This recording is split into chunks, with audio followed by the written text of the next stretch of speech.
Hi guys, welcome back to another Kamikaze creation video. It has been a little while and I apologise for that, but I've had to wait on a few parts to come for the old girl. Mainly been focused on the cooling system and getting it sealed up so that I can run it for long enough that I can start to fiddle with the tune and play with the software a little bit more.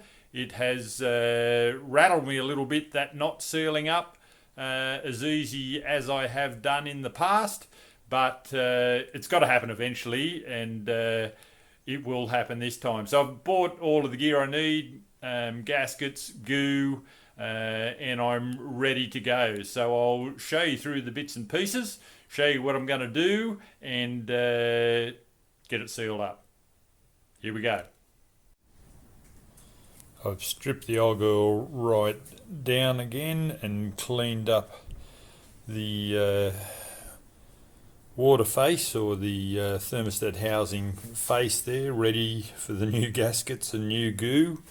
Got the snout bracket and idler pulley up out of the way, and I've got to do a little bit of a modification to the back of that snout bracket to just make sure it's not fouling on anything over in this area, and just give me a bit of room if I need to do some maintenance in the future.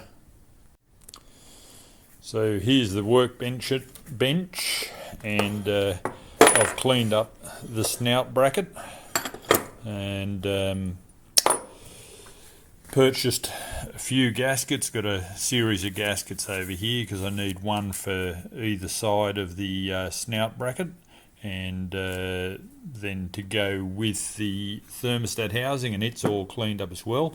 I think I'm going to take it into the workshop. Don't hold me to it, but I planned on doing this last time and I didn't, but might take it in and throw it in a lathe and give that face another skim, and just make sure that recess for the thermostat is low enough so it's not fouling at all. I've also had a lot of suggestions, and thanks guys for all of the suggestions, but I am going to use this ultra blue. I've used it before, and it's rated from minus 54 degrees C up to 260 degrees C, so I think it should definitely do the job.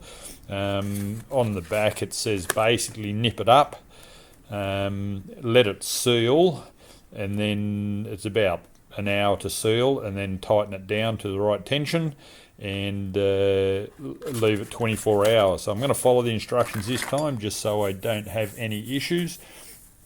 This is my old chrome cheap thermostat cover, and it just seemed to be leaking out the centers area here. I tried it with no ring, tried it with a gasket, still leaked, and I had an old wise mate say to me that these cheaper ones tend to bend in the middle when you're tightening them down. So I've purchased one from Rare Spares. It's not shiny, but it comes with a nice O-ring in there, and it's a cast aluminium housing, and I think it'll be a little bit stronger, so hopefully that will end up sealing it right up.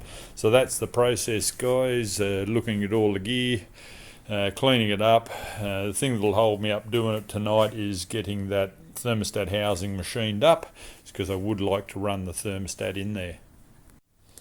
I had a few suggestions also about that, and I thought about this after I did it, about that plate that I've put in there to blank off the hole that the second thermo fan was in, and I'm going to take that back out, because obviously that's going to stop a lot of airflow straight through the radiator. Still got a bit, but it's going to stop a bit of airflow, and I think I'm going to try to run a second fan either the small fan, the 200mm one that I've got up here on the bench, try to run that mounted directly to the face of the radiator, and just poke it through the hole that exists in the shroud, or I might go for the one underneath, the 300mm jobby, and actually fit it in front of the radiator, as I have had a suggestion from you awesome people online. So got a little bit of work to do, but it'll happen.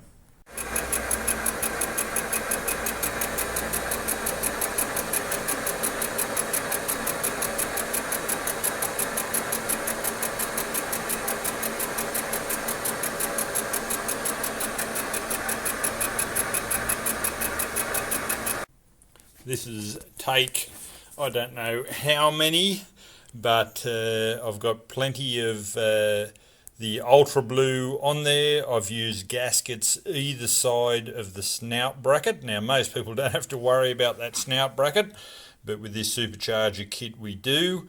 Normally you just have one gasket and some ultra blue on there, or some sort of gasket compound, but I'm sealing a few faces here. I've nipped it up. It's quite tight. The instructions say basically nip it up and then tension it down after an hour when it dries off. So stage one. So guys, she's all back together, bar putting the water in there. There's that new thermostat, top thermostat housing, and you can see the Permatex Ultra Blue squeezing out there. I've used gaskets and Permatex. The process basically was put plenty of Permatex on it, put the gaskets on there, nip it up and wait for an hour for it to cure, and then tighten up the screws to sort of tension, and not put anything in it for 24 hours. So that's where I'm at. I can't really do anything now until tomorrow, but she's all back together, and I'll be keen to put some fluid in there and run the engine up, and hopefully there's no leaks. It's been a long running saga for this one little issue. There always seems to be one little issue that holds you up, and this has been a little one, you know, in the sense of car building. This has definitely been a small problem, but I'm glad to be where I'm at. So watch this space, guys. That's it till tomorrow, and I'll know whether I've been successful this time. I've taken every measure, cleaned every face, used gaskets, used Permatex Ultra Blue.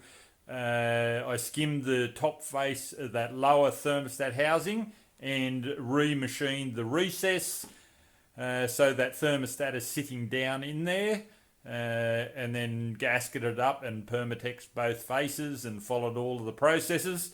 So, you know, it should seal up, and I have got it booked in for the 13th to have the tune done, so everything's riding on this sealing up and being a complete work. So tomorrow I will put some fluid in it and run it up to temperature and see how we go. So by the next video, guys, hopefully I'm giving you good news and I'm off to get this tuned, and then we'll see it running and I can give you some feedback on how it goes. Anyway, guys, thanks for watching, and keep in touch.